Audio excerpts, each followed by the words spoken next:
धन्यवाद धन्यवाद श्री शिवाजी। श्री संजय सिंह। धन्यवाद मान्यवर, आपने मुझे इस महत्वपूर्ण विषय पर अपनी बात कहने का मौका दिया।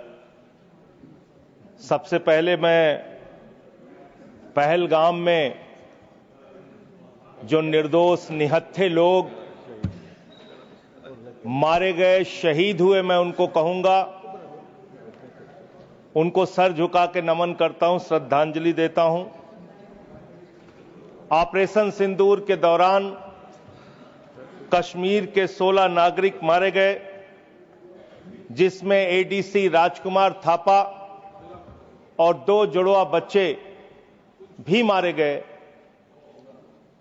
उनको भी सर झुका के नमन करता हूं और श्रद्धांजलि देता हूं। मैं नमन करता हूं और श्रद्धांजलि देता हूं इंडियन एयरफोर्स के मेडिकल असिस्टेंट सुरेंद्र कुमार जी को, बीएसएफ के सब इंस्पेक्टर मोहम्मद इम्तियाज जी को, बीएसएफ के कांस्टेबल दीपक जी को, आर्मी के लांस नायक दिनेश कुमार जी को, सुनील कुमार जी को, मुरली नायक जी को, अली शेख जी को और पवन कुमार जी को, जिन्होंने अपनी शहादत देकर ऑपरेशन सिंदूर में अपनी वीरता और शौर्य का परिचय दिया और पाकिस्तान को मुंहतोड़ जवाब देने के लिए अपना सर्वोच्च बलिदान दिया।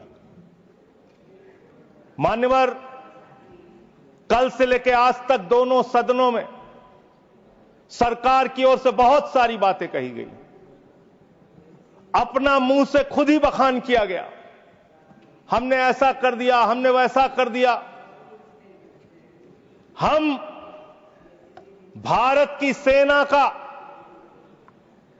भारत के बहादुर सैनिकों का, बहादुर जवानों का बार बार नमन करेंगे, उनकी शौर्य और वीरता को बार बार प्रणाम करेंगे, लेकिन आपके नाकारेपन पर 1000 बार सवाल पूछेंगे मान्यवर, क्योंकि सवाल आपसे बनते हैं। पहलगाम में जो निर्दोष लोग बैसरन घाटी में गए थे, उनको आकर 5 खूंखार आतंकवादियों ने कैसे मार दिया? भारत की सीमा के अंदर 200 किलोमीटर वो आतंकवादी कैसे घुस गए? कहां से आपकी इंटेलिजेंस फेलियर हुई, उसके लिए कौन जवाबदेह है?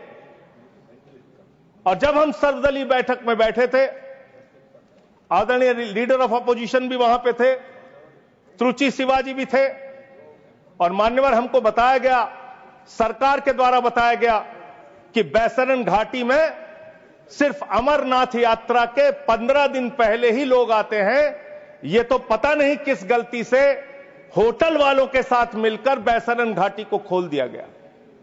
अब इतने सारे अलग अलग दलों के नेताओं को सरकार के जिम्मेदार मंत्री, गृह मंत्री की मौजूदगी में, रक्षा मंत्री की मौजूदगी में गलत जानकारी दे रहे हैं। बाद में जब हमने पता किया तो पता चला कि हमेशा वो बैसरन घाटी खुली रहती है, लेकिन वहां सुरक्षा के कोई इंतजाम नहीं थे मान्यवर। वो लोग चीखते रहे, चिल्लाते रहे, रोते रहे, बिलखते रहे, अपनी जान गंवाते रहे, सहायता मांगते रहे, लेकिन उनकी सहायता करने वाला कोई नहीं था। मैं गया था शुभम द्विवेदी जी के घर कानपुर में मान्यवर, और उनके पिता ने रो के एक ही मांग कही। उनकी पत्नी का रो रो के बुरा हाल था। उनके परिवार के लोगों ने, उनके पिताजी ने रो रो के एक ही बात कही, हमारे बेटे ने देश के लिए अपनी शहादत दी है। जो लोग इसमें मारे गए हैं, सरकार हमें क्या मदद देती है उससे हमें लेना देना नहीं, कम से कम हमको शहीद का दर्जा दिया जाए। ये उनकी पीड़ा थी, उनकी मांग थी। मैं आपके माध्यम से सरकार तक उनकी भावनाएं पहुंचाना चाहता हूं मान्यवर, बताया गया कि जब यह घटना हुई उसके बाद देश के गृह मंत्री वहां जाते हैं। देश के गृह मंत्री ने जाके वहां प्रेस कॉन्फ्रेंस किया, अपनी बात कही। उसके बाद प्रधानमंत्री को इसकी सूचना मिलती है। प्रधानमंत्री जी अपना कार्यक्रम छोड़ के भाग के आते हैं सऊदी अरबिया से। पूरा देश इंतजार कर रहा था कि प्रधानमंत्री जी आ रहे हैं। प्रधानमंत्री जी निश्चित पहलगाम जाएंगे। प्रधानमंत्री जी पहलगाम नहीं गए मान्यवर। प्रधानमंत्री जी 24 अप्रैल को बिहार में चुनाव प्रचार गए। प्रधानमंत्री जी 1 मई को महाराष्ट्र, केरला और आंध्र प्रदेश में उद्घाटन करने के लिए गए। प्रधानमंत्री जी फिल्मी सितारों को संबोधित करने गए, फिल्मी सितारों को संबोधित करने गए, लेकिन जो लोग पहलगाम में मारे गए थे उनकी पीड़ा, उनका हाल, उनका दुख, उनकी तकलीफ जानने के लिए नहीं गए। मान्यवर, यहां कहा गया सेना के शौर्य को, बहादुरी को नमन कीजिए। हम करेंगे, बार बार करेंगे, लेकिन आपने सेना के लिए क्या किया? जया बच्चन जी कह रही क्या हैं, यह देश जानना नहीं चाहता? जया बच्चन जी कह रही हैं कि आप गलत बोल रहे हो। कौन कह रहा है? जया बच्चन जी। आपने उतनी दूर से नहीं सुना होगा मान्यवर, आपने सुना नहीं होगा। आप सुन लीजिए मान्यवर, आप सुन लीजिए, कृपया सुन लीजिए मान्यवर। तो फिल्मी सितारे जो आपने कहा ना, वो जिस तरह से आपने कहा कुछ डेरोगेटरी लगा, यही मेरा ऑब्जेक्शन। मान्यवर, नहीं, मैं ये नहीं कह रहा हूं कि फिल्मी सितारों को आपने संबोधित किया या किसी आप कार्यक्रम में गए, लेकिन आपकी पहली प्राथमिकता भारत के प्रधानमंत्री के तौर पे क्या थी? सवाल यह है कि पहली प्राथमिकता आपकी क्या थी? पहली प्राथमिकता थी देश में आते, बिहार का चुनाव छोड़ते, पहले आप पहलगाम जाते। पहले आप उस घटनास्थल पे जाते। हमारा सवाल यह है, अभी त्रुचि शिवाजी बहुत दुखी थे, कह रहे थे प्रधानमंत्री कहां हैं, सदन में क्यों नहीं आए, प्रधानमंत्री कहां हैं, प्रधानमंत्री कहां हैं? अरे शिवाजी, वो अवतार है, इंसान नहीं है, वो अवतार है, कृपया भगवान है, अदृश्य। इधर देखें, अदृश्य नहीं, कल तमिलनाडु में ही थे अभी सर, सर ये बड़े परेशान है कि प्रधानमंत्री जी सदन में नहीं आए। प्रधानमंत्री जी अवतार हैं, वो अदृश्य रह के भी कहीं मौजूद हो सकते हैं, उनको आना नहीं होता शारीरिक रूप से, वो प्रकट हो जाते हैं, प्रकट हो जाते हैं। नॉन बायोलॉजिकल है सर वो, तो इसलिए प्रधानमंत्री कभी नहीं आते ऐसे मसलों पे। 18 घंटे काम करते हैं प्रधानमंत्री, लेकिन इतने गंभीर विषय पे दोनों सदनों के अंदर चर्चा हो रही है। 18 घंटे काम करने वाला प्रधानमंत्री 2 घंटे भी दोनों सदनों में क्यों नहीं है, यह सवाल हम लोग पूछना चाहते हैं। आपको इसका महत्व नहीं नजर आता? आपको कह रहे हैं आपकी बात सुनने के लिए नहीं आना चाहते, राजनाथ सिंह की बात सुनने आ जाते। ये लोग भी बकवास करते हैं। हम लोग जब बोले मत सुनो, भेज दो वापस, कम से कम अपने लोगों की तो सुनने आ जाओ। बकवास वो भी सुनने नहीं आते। बकवास बोला सर, बकवास सब नहीं, उन्होंने बोला हट जाएगा दोनों। जैसे आप उनका सुन ले वैसे मैंने उनका सुन लिया, मैंने उनका सुन लिया। तो आपके मंत्री यहां बकवास करते हैं? आपके माननीय मंत्री, सांसद, नेता जो आते हैं यहां बकवास करते हैं। बकवास सब मत बोलिएगा, आप चेयर ने मना कर दिया। चलो मान्यवर, ये सेना के सम्मान की बात हो रही है। आपने कितना सेना का सम्मान किया? 3 साल तक भारत के सेना की भर्ती बंद रही मान्यवर, और उन 3 सालों में भर्ती बंद होने के कारण 1,80,000 सेना की तादाद को कम किया गया। उसके लिए आप जिम्मेदार हैं। बार बार आपसे सवाल पूछा जाएगा और आपकी आलोचना होनी चाहिए। आपने भारत की सेना में भर्ती होना, वो चाहे उत्तर प्रदेश का नौजवान हो, चाहे बिहार का, चाहे हरियाणा का, चाहे राजस्थान का, चाहे हिंदुस्तान के किसी कोने का हो, उसके लिए गौरव और सम्मान की बात होती थी। सुबह 4 बजे उठ के दौड़ लगाता था, मेहनत करता था। उसकी मां दूध पिला के तैयार करती थी अपने बेटे को कि कभी जरूरत पड़ेगी तो अपने प्राणों की आहुति देके भारत माता की रक्षा करेगा। ये आपने उस जगह पे 4 साल की नौकरी कर दी। आप सेना के सम्मान की बात करते हैं। आपके पास सब कुछ के लिए पैसा है, अपने दोस्तों के ऊपर लुटाने के लिए लाखों हजारों करोड़ रुपए है, लेकिन सेना के जवान को आपने अग्निवीर बना के 4 साल की योजना में उनको जवान बना दिया। उनके लिए तनख्वाह देने के लिए पैसा नहीं है आपके पास। बीएसएफ के जवान, सीआईएसएफ के जवान, पैरामिलिट्री फोर्सेस के जवान, उनको पेंशन देने के लिए पैसा नहीं है, शहीद का दर्जा देने के लिए पैसा नहीं है आपके पास। आपके पास सीआरपीएफ के जवान, उनको पैरामिलिट्री फोर्सेस को आपको पेंशन देने और शहीद का दर्जा देने का पैसा नहीं है। आप सेना के सम्मान की बात करते हैं। आप सेना के सम्मान की बात करते हैं। मान्यवर, सबसे बड़ा दुख इस बात का हुआ, कल से कहा जा रहा है नहीं, हमने अपने आप सीज फायर डिक्लेयर किया, हमने अपने आप सीज फायर डिक्लेयर किया, इसमें किसी तीसरे देश का हस्तक्षेप नहीं है। आजादी के बाद से लेकर आज तक भारत का स्टैंड एक ही रहा है, हम पाकिस्तान के मामले में किसी भी तीसरे देश की मध्यस्थता नहीं मानते। अगर उस बात के साथ किसी ने धोखा किया है, किसी ने विश्वासघात किया है, तो उसका नाम है भारत के प्रधानमंत्री नरेंद्र मोदी। मैं इस सदन के अंदर कहना चाहता हूं, आपने उस भावना के साथ विश्वासघात किया है। मानवर, अमेरिका की मध्यस्थता आपने स्वीकार की, और मैं इसलिए चंद लाइनें आपके लिए कहना चाहूंगा कि तू इधर उधर की ना बात कर, तू उधर उधर की। आप ही का चेहरा आ रहा है सर, थोड़ा निर्देश दे दीजिए, आप ही को दिखाए जा रहे हैं बार बार। तू इधर उधर की ना बात कर, ये बता कि काफिला क्यों लूटा। मुझे रहजनों से गिला तो है, लेकिन तेरी रहबरी पर सवाल है, आपकी रहबरी पर, आपके नेतृत्व पर सवाल है, और यह सवाल बार बार पूछा जाएगा।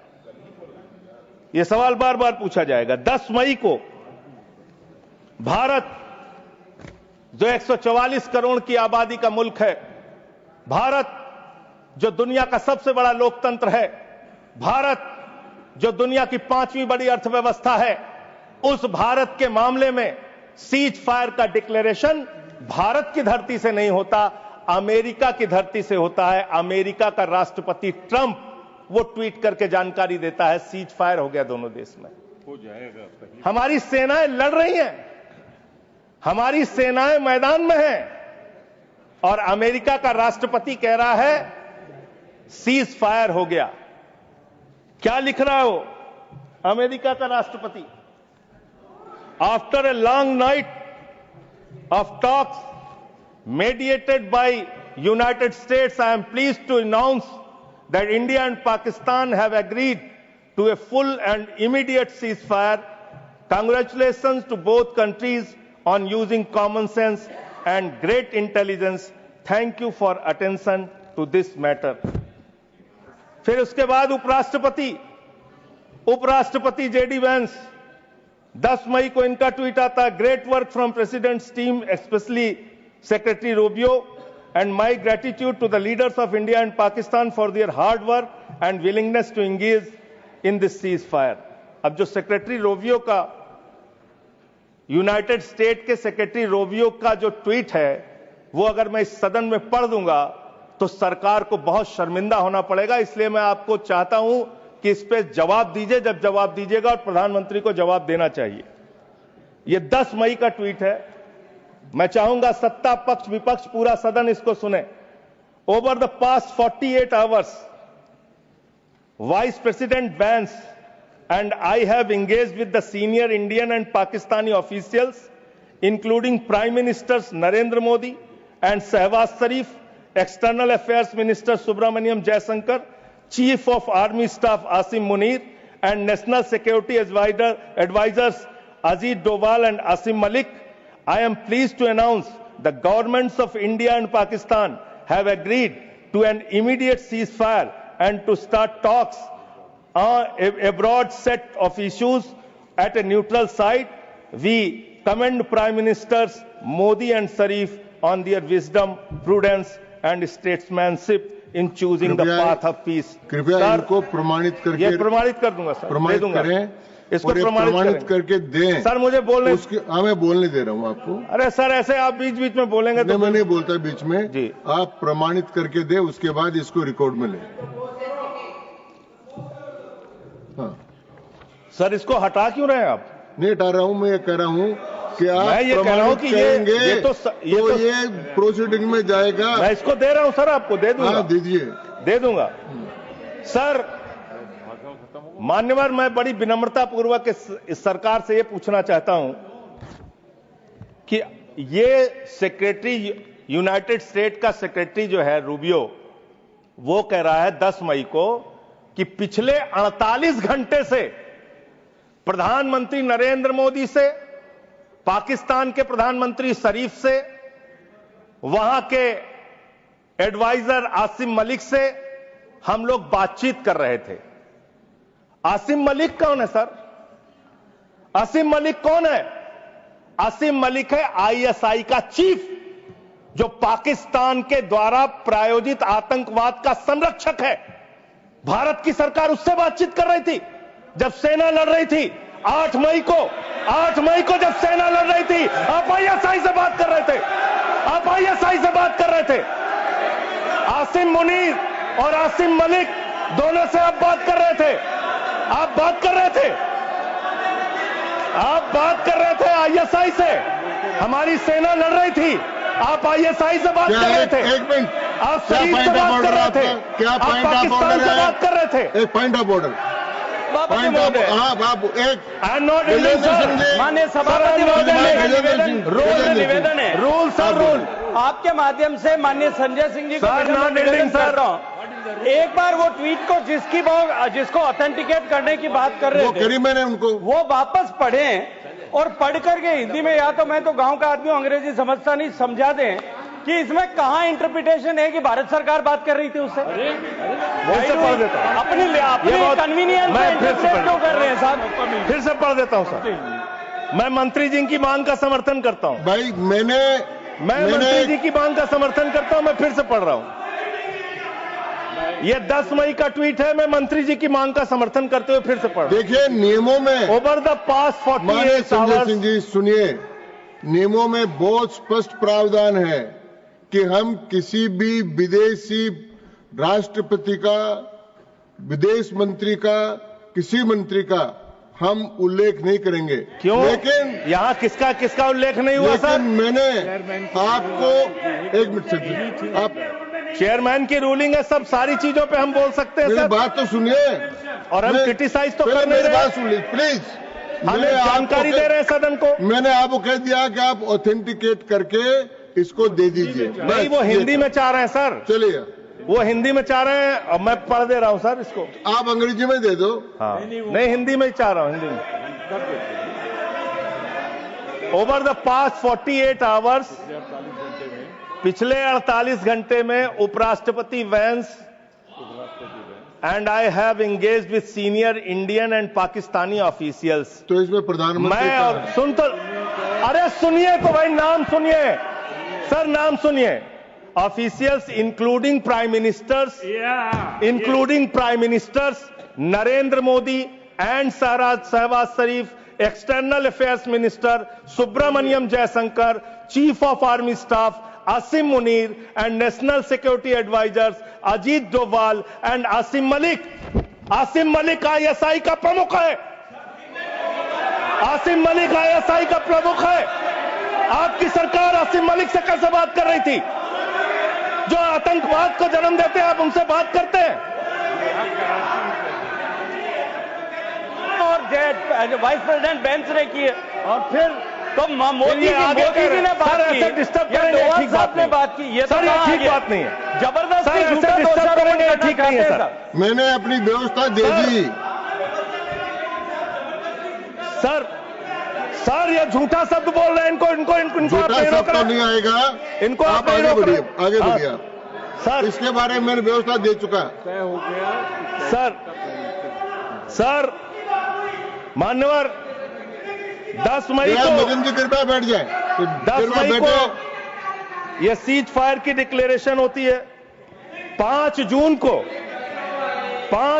को कृपया अरे बैठ सुन जाए। लीजिए यार सर, मैंने जजमेंट इसमें दे दिया व्यवस्था, कृपया बैठ जाए। 5 जून को पाकिस्तान को संयुक्त राष्ट्र संघ की एंटी टेररिस्ट कमेटी जो है उसका वाइस प्रेसिडेंट बनाया जाता है। हम जानते हैं इसमें अमेरिका की ही चलती है, अमेरिका के कहने पे बनाया। पाकिस्तान एंटी टेररिस्ट कमेटी का वाइस प्रेसिडेंट बन रहा है।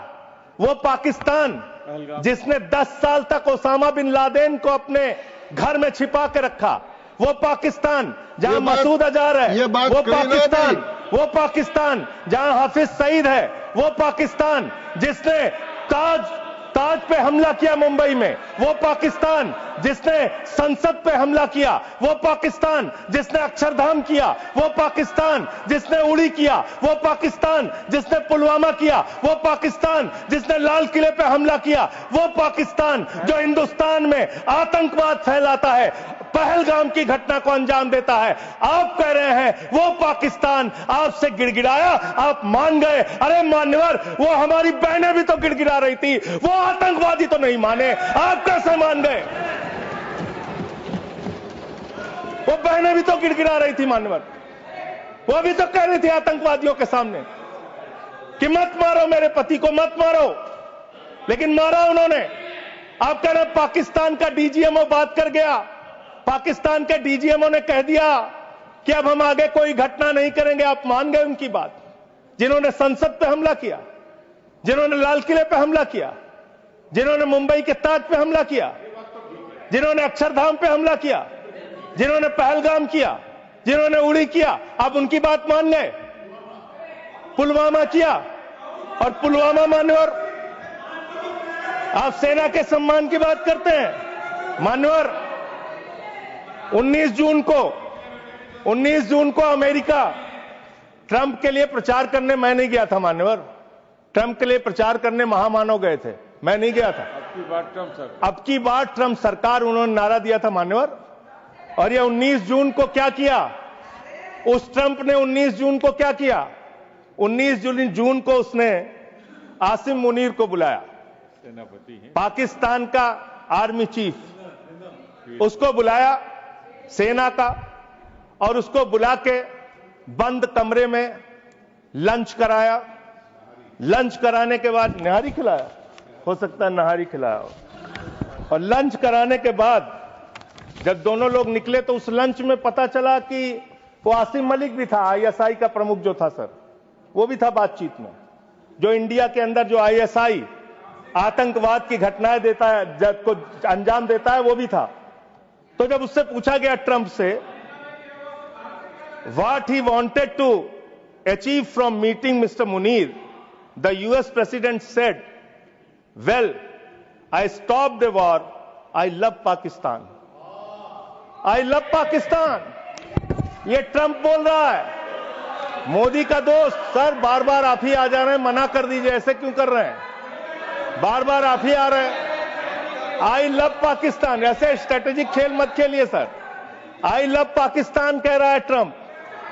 वहां पाकिस्तान और अमेरिका का इलू इलू चल रहा है, और आप कह रहे हैं अब की बार ट्रंप सरकार। आप कह रहे हैं 14 फरवरी को जाके, 14 फरवरी 2025 को प्रधानमंत्री जी गए थे, मागा plus मीगा becomes mega partnership for prosperity. आप कह रहे हैं मोदी जी 14 फरवरी को गए थे। 14 फरवरी 2025 को जब आप गए थे तो 7 फरवरी को वही अमेरिका हमारे भारतीयों को बेड़ी में बांध के अमृतसर में उतारा था सर। आप यहां उतरे और आपने आपत्ति नहीं की। आप कह रहे हैं मेगा मीगा मागा, वहां कर रहे हैं मेगा मीगा मागा, मेगा मीगा मागा, और वो अमेरिका आपके साथ ऐसे विश्वासघात कर रहा है। अभी उसके बाद ये तो आई लव पाकिस्तान बोला, फिर उसके बाद डिप्टी पीएम पाकिस्तान का उप प्रधानमंत्री गया 25 जुलाई को, उसने यूएस सेक्रेटरी से मुलाकात की, रूबियो से, मार्को रूबियो से, और उसके बाद ये लास्ट की लाइन खाली पढ़ रहा हूं, I also thanked him for Pakistan partnership in countering terrorism and preserving regional stability। ये धन्यवाद कर रहा है अमेरिका का मार्को रूबियो सेक्रेटरी कह रहा है कि पाकिस्तान को हम धन्यवाद देते हैं आतंकवाद से लड़ने के लिए। तो मुझे एक लाइन याद आ रही है, खुलूस मतलब होता है मोहब्बत। प्रधानमंत्री जी के लिए और अमेरिका के राष्ट्रपति के लिए एक लाइन में पढ़ना चाहूंगा। प्रधानमंत्री तो फिदा है उनके ऊपर, ट्रंप के ऊपर, तो प्रधानमंत्री की ओर से ट्रंप के लिए लाइन है कि तेरे खुलूस ने रखा मुझे अंधेरे में, तेरे खुलूस ने रखा मुझे अंधेरे में, तेरा फरेब मुझे रोशनी में ले आया, तेरा फरेब मुझे रोशनी में ले आया। ये फरेब पे फरेब, फरेब पे फरेब, धोखे पे धोखा, ये लगातार हो रहा है। मान्यवर, अब मैं एक बहुत ही महत्वपूर्ण बात आपके सामने रखना चाहूंगा। हमारी सरकार ने कहा हम अपने वीर जवानों के लिए ताली बजाएं, हमने ताली बजाया। हम उनका नमन करें, हमने नमन किया। आपने क्या किया? भारत के सेना की बहादुर बेटी कर्नल सोफिया कुरैशी के लिए आपका बीजेपी सरकार का मध्य प्रदेश का मंत्री कहता है वो आतंकवादियों की बहन है। और यही नहीं मान्यवर, बात यहां तक नहीं रुकती। कर्नल सोफिया कुरैशी को कहा आतंकवादी की बहन है। भारत के विदेश सचिव विक्रम मिस्री जी, उनकी बेटी के लिए सोशल मीडिया पे इतनी ज्यादा आपत्तिजनक बातें लिखी गई, सरकार ने कोई कार्रवाई नहीं की और विदेश सचिव को अपना ट्विटर का अकाउंट लॉक करना पड़ा। अब अपने लोगों को सुरक्षा नहीं दे पाते, अब अपने लोगों को सुरक्षा नहीं दे पाते। और इतना ही नहीं मान्यवर, जो हिमांशु नरवाल जी की विधवा थी, बेवा पत्नी, उसने सिर्फ इतना कहा कि आतंकवाद को आतंकवाद के तरीके से निपटिए, लेकिन देश में अमन और शांति रखिए, कोई आपस में इसको लेकर सांप्रदायिक दंगे फसाद लड़ाई झगड़े ना हो। इसमें कौन सी गलत बात कह दी? आप तो खाली ताक में रहते हैं हर मौके का फायदा उठाने के लिए। पहलगाम की घटना हुई मान्यवर, हम लोग श्रद्धांजलि अर्पित कर रहे थे और भारतीय जनता पार्टी के ट्विटर हैंडल से, मैं पूरी जिम्मेदारी से कह रहा हूं, अगर मैं गलत कह रहा हूं तो राष्ट्रीय अध्यक्ष जी यहां बैठे हैं, बीजेपी के मना कर देंगे। उन्होंने क्या पहला ट्वीट क्या आया? धर्म पूछा जाति नहीं, धर्म पूछा जाति नहीं। और जो कथावाचक मारे जा रहे हैं हमारे उत्तर प्रदेश में, वहां तो जाति पूछ के मार रहे हैं, जाति पूछ के मार रहे हैं, मंदिरों में घुसने नहीं दे रहे हैं, जाति पूछ के मार रहे हैं। ये भी तो हो रहा है इस देश के अंदर। इसलिए आप विषय पर बोलिए। माननीय सर, बोल रहा हूं सर, नहीं विषय नहीं, सर, ये विषय नहीं है ना, ये विषय है सर, ये विषय नहीं है। हाँ, आप विषय पर बोलिए सर, विषय यही है। नरवाल और आप एक बात मैं कह सकता हूं सर, विदेश सचिव का नाम नहीं लिखे, मंत्रालय का नाम लिखे। ये काहे के लिए?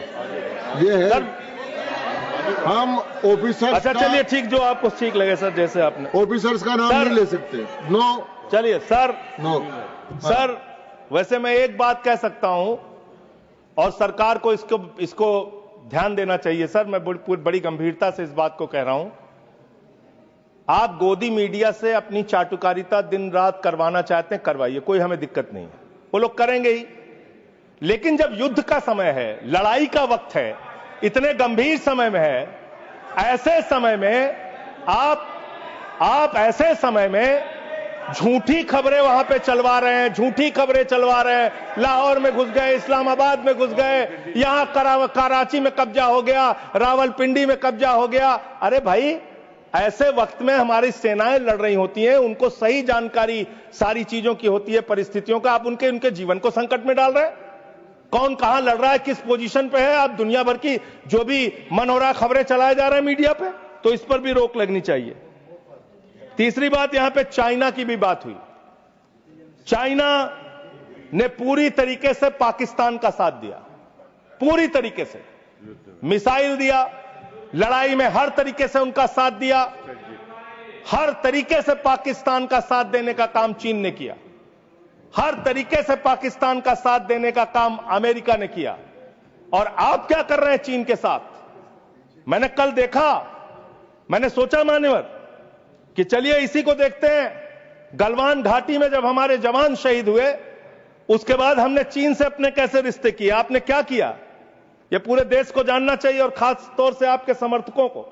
2020 के घटना के बाद, गलवान घाटी में जब हमारे जवान शहीद हुए, उसके बाद आपने 4,83,033 करोड़ रुपए का आयात चीन से किया। 2021-22 में आपने 7,10,148 करोड़ रुपए का व्यापार चीन से किया, आयात चीन से किया। 2022-23 में 8,03,533 करोड़ का आयात चीन से किया। 2023-24 में 8,38,442 करोड़ रुपए का आयात चीन से किया। 2024-25 में 9,41,718 करोड़ रुपए का आयात चीन से किया। आप चीन को लाखों करोड़, 37 लाख करोड़ रुपए पिछले 5 सालों में आपने 37 लाख करोड़ रुपए का सामान चीन से भारत में आयात किया। आप चीन को रुपया पे रुपया, लाखों करोड़ कमा रहे हैं। माननीय सदस्य, आप हर एक चीज में रोकेंगे सर। इसमें मैं तो ये आंकड़ा बिल्कुल ये रिलेवेंट नहीं है। आप ये बोलिए। रिलेवेंट है, मैं बता रहा हूं सर मैं बता रहा हूं सर, इसको लीजिए आप सर। ये एम्बेसी ऑफ इंडिया बीजिंग, ये एम्बेसी ऑफ इंडिया भारत की एम्बेसी का ये डाटा है और वेबसाइट पे आप जा सकते हैं, चेक करा सकते हैं। ये वहां से मिला डाटा। ये 37 लाख करोड़ रुपए का आपने उनको व्यापार दिया, उनसे वहां से सामान आयात कर रहे हैं। आप चीन को लाखों करोड़ रुपए का व्यापार दे रहे हैं और चीन पाकिस्तान को मिसाइल दे रहा है। यह आपका समझौता है, यह आपका समझौता है। आप उस चीन के राष्ट्रपति को झूला झुलाते हैं और ये हमारे साथ चीन कर रहा है, ये हमारे साथ चीन कर रहा है। ये इस देश को जानना जरूरी है। पाकिस्तान को कर्जा मिलता है IMF से, वर्ल्ड बैंक से, और ये कर्जा मिलता है लगभग 3 लाख करोड़ रुपए का कर्जा उनका सैंक्शन हो चुका है, मिल जाएगा। और काफी विरोध भी किया सरकार ने, लेकिन माने नहीं वो लोग, माने नहीं। लड़ाई के समय में उनका कर्जा सैंक्शन हो रहा है और वो पैसा कहां लगेगा? आतंकवाद को बढ़ावा देने में, आतंकवाद को फैलाने में। और अंत में बस मैं सिर्फ एक रिपोर्ट पढ़ के अपनी बात को खत्म करूंगा। हिंदुस्तान में आतंकवाद बढ़ कैसे रहा है, सोर्स पहले ही बता देता हूं। क्वेश्चन नंबर 2802 लोकसभा, दिनांक 18 मार्च 2025। भारत की सरकार का जवाब है, मेरा जवाब नहीं है। इस क्वेश्चन में पूछा गया गृह मंत्रालय से कि हिंदुस्तान में कितने ड्रग्स पिछले 5 साल में पकड़े गए। इसका तो क्या संबंध है इस चर्चा से? सर अब आप इसको भी नहीं मानेंगे, सर अब आप इसको भी नहीं मानेंगे।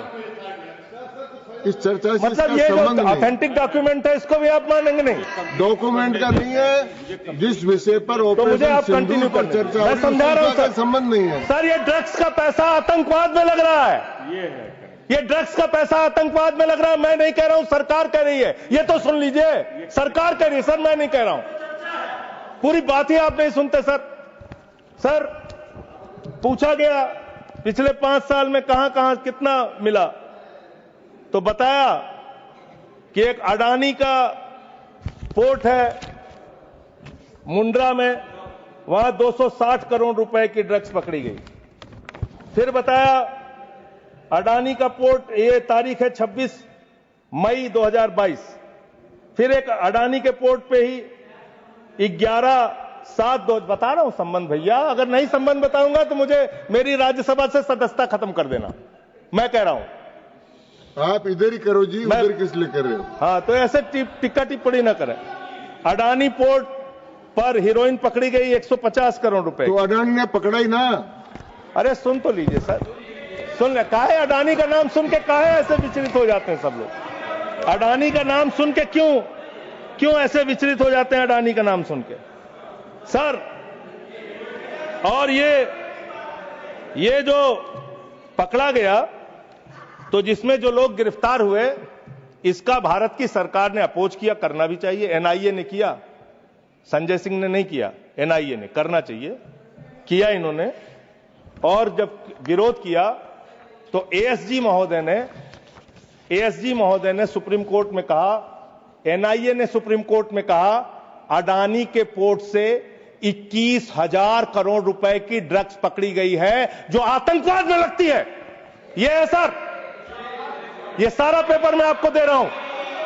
इस देश के अंदर पाकिस्तान से, अफगानिस्तान से हजारों करोड़ का ड्रग्स आएगा और इसी देश में आतंकवाद फैलाया जाएगा, अडानी के पोर्ट पर पकड़ा जाएगा। अडानी कौन है? भारत के प्रधानमंत्री का सबसे करीबी व्यक्ति है। यह सवाल देश पूछना चाहता है, आप क्या करा रहे हैं देश के अंदर? इन ड्रग्स वाले मामले में जो पकड़े गए हैं, इस पर क्या कार्रवाई हुई, यह जानना चाहता है देश। समाप्त हुआ माननीय सदस्य।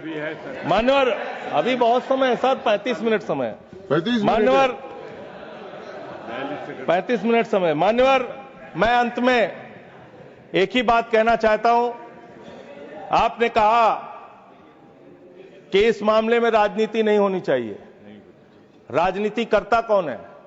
हर मामले में आप राजनीति करते हैं, हर मामले में आप राजनीति करते हैं, हमेशा विपक्ष को ब्लेम करते हैं, विपक्ष को देशद्रोही कहते हैं, विपक्ष को गद्दार कहते हैं। आप पूरी दुनिया में घूमते हैं, एक देश आपके समर्थन में नहीं आता, एक भी देश आपके पक्ष में खड़ा नहीं होता, लेकिन जब आपको जरूरत होती है आप कहते हैं विपक्ष के लोगों पूरी दुनिया में जाओ और भारत के पक्ष में बोल के आओ। गए विपक्ष के लोग, हमारी भी पार्टी के 2 सांसद गए और हम सरकार का पक्ष दुनिया में रख कर आए। जब भी देश पे संकट होगा हम आपके साथ खड़े हैं, लेकिन लोगों को बांटने का काम, अपमानित करने का काम और रोज रोज इस तरीके से गद्दार कहने का काम बंद कीजिए। बहुत बहुत धन्यवाद। माननीय धन्यवाद।